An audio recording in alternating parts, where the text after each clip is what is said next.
tu veux la paix du cœur, tu veux être vraiment à l'aise en toi-même, vous savez, même si tu offenses quelqu'un, ce n'est pas la personne que tu as offensée qui est fortement blessée, lui seul.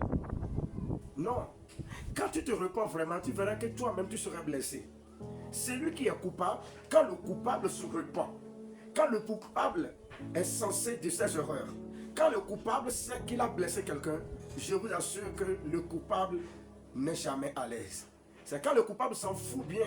C'est en ce temps que le coupable est à l'aise. Mais quand le coupable sait que c'est mal ce qu'il a fait, alors le coupable a un mot qu'on appelle le regret. Et quand il a le regret, il n'est jamais à l'aise. Tu as le regret, n'est-ce pas? Tu ne veux pas avoir la paix du cœur? Peut-être que tu as essayé de régler ce problème. Tu as essayé de résoudre la situation, mais tu n'as pas pu. Ça a fait plusieurs années déjà. Oui, c'est par rapport à la gravité de l'offense. Vous savez quoi? On n'exige pas à quelqu'un de pardonner, mais on l'amène à pardonner. Oui, c'est ça. Ça peut prendre du temps, ça peut être vite fait. Écoutez, il y a des offenses qui ont duré dans le temps. Il y a des offenses qui sont tellement fortes. Il y a des offenses qui ont détruit toute une vie. Il y a des offenses qui ont fait une partie de la vie de la personne. Il y a des offenses qui ont humilié la personne. Il y a des offenses qui ont écrit des histoires qu'on ne peut plus jamais effacer. Tu vois? Et là, tu veux régler ces offenses-là. Il faut savoir comment le faire. Sinon, tu ne vas jamais y arriver. Bien-aimé, comment vous allez? J'espère que vous vous portez à merveille. Voilà, je suis encore là. Et nous parlons toujours de ce sujet-là. Le savoir demander pardon. On a déjà beaucoup parlé de il faut pardonner, il faut pardonner. Vous entendez parler aussi. Mais pour cette fois-ci, nous parlons de quoi? Du savoir demander pardon. Parce que pour obtenir ce pardon, il faut savoir demander cela. Sinon, tu ne peux pas l'obtenir. Et dans la vidéo précédente, en évoluant, j'avais parlé du point 3. Et le point 3 était qu'il faut tout mettre en œuvre pour obtenir ce pardon.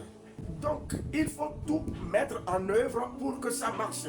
Et alors, il faut choisir ces choses que tu veux mettre en œuvre en considérant la gravité de l'offense, en considérant la personnalité de la personne que tu as offensée. Oui, c'est ça. Tu dois mettre, c'est tout un assemblage de techniques.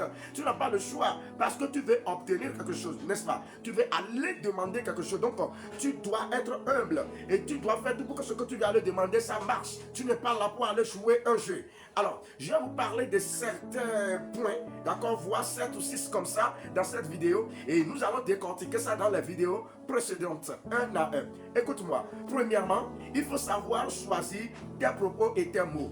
Oui, il faut savoir bien placer tes propos et tes mots. Il faut aussi bien choisir le lieu là où tu vas lui demander pardon.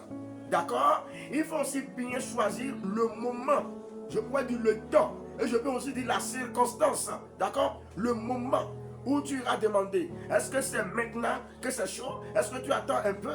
On va en parler tout à l'heure. Il faut aussi savoir choisir ses compagnons.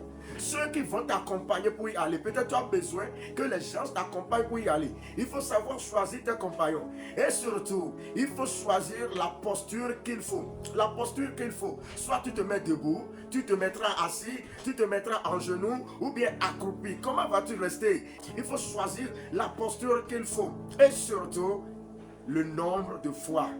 Oui, et là j'ai dit la patience. Le nombre de fois qu'il faut. Vous savez, tout ça est important pour obtenir le pardon de quelqu'un. Mais il faut savoir choisir cela. Et là, ça va t'aider à obtenir. Ceux qui savent choisir cela, ils obtiennent vite le pardon. Oui, et surtout dans le couple, dans le foyer, dans la famille, vous voyez, dans les églises, dans la société, dans les entreprises. C'est important. Ceci n'est pas affaire de je suis supérieur à lui ou je suis inférieur à lui. Non, il n'y a pas affaire de subalterne, de l'autorité, de supérieur. Non, non, non, non. Il y a juste à considérer l'humain. Considérez quoi? L'humain, la créature de Dieu, qui est créé à l'image de Dieu, qui est ton semblable, qui est ton voisin. Le reste, c'est la grâce. Que tu obtiennes un poste, c'est la grâce.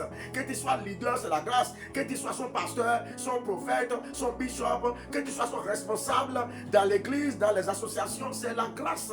D'accord? Cela ne fait pas de toi son Dieu. Alors tu dois considérer juste l'humain. Cher bien-aimé, il faut qu'on en parle. Il faut savoir demander pardon. Et tu vas voir que tout va s'arranger. Après cette vidéo, vas-y. Et c'est cette technique que je suis en train de te donner. Et tu me donneras la suite pour la gloire de Dieu.